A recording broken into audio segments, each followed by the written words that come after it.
Înainte de curs eram inginer CAD la Renault, lucram pentru o firmă subsidiară, Segula Technologies se numește, și pur și simplu Java a venit ca o pasiune pentru mine, adică am învățat mai de mult înainte, m-am ocupat de chestia asta și la un moment dat am decis că vreau să mă implic mai mult în ce înseamnă Java pentru mine și mi-am dat demisia de unde lucram și am venit la cursul ăsta, fiind influențat și prezentându-mi oarecum caracteristicile cursului un prieten, Alex Cojocaru se numește, absolvent și el al cursului.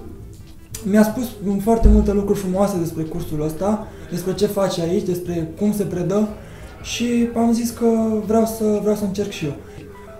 Cursul mi s-a părut destul de ușor și de lejer. Teoria bine explicată, foarte ușor de înțeles, pentru că sunt concepte prezentate foarte bine de către instructor. Mi-a plăcut faptul că, vezi, modul ăsta de a îmbina teoria cu exercițiu, cu aplicațiile. Pentru că instructorul explica anumite concepte, o anumită parte din teorie, pe urmă făceam o aplicație. Lucrul ăsta e cel mai eficient ca să înveți, pentru că ai timp efectiv să faci chestiile astea.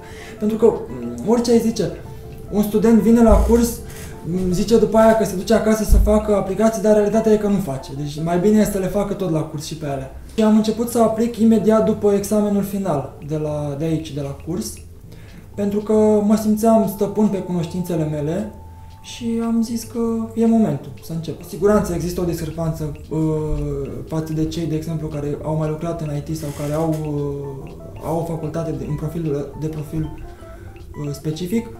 Însă eu, de exemplu, nu am avut un background în IT și m-am descurcat foarte bine la curs și am înțeles foarte bine conceptele.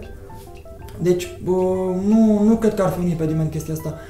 Ca să aibă un hint, așa, să zicem, cei care nu au un background, păi cred că ar fi foarte bine să citească teoria care urmează a fi prezentată în ziua următoare. Dacă ar face chestia asta, ar fi ideal. Și după aia, urmând să le fie prezentat, ar fi perfect. Cursul ăsta, după părerea mea, dacă vrei într-adevăr Java și vrei o carieră pe partea asta de dezvoltare în Java, e extrem de bun. După părerea mea, printre cele mai bune, pentru că, așa cum am zis și puțin mai devreme, conceptul ăsta de bootcamp, în care se îmbină teoria cu exercițiile, e foarte bun în sensul că poți efectiv să aprofundezi foarte bine conceptele prezentate. Iar modul cum sunt prezentate lucrurile aici și modul cum sunt abordate de către instructori, mie mi se par foarte ușor de înțeles. Chiar dacă, de exemplu, nu ai un background tehnic, poți să le înțelegi, pentru că sunt prezentate bine, sunt explicate bine și ideea e doar să-ți dai interesul, doar să vrei. Dacă vrei, cu siguranță că poți.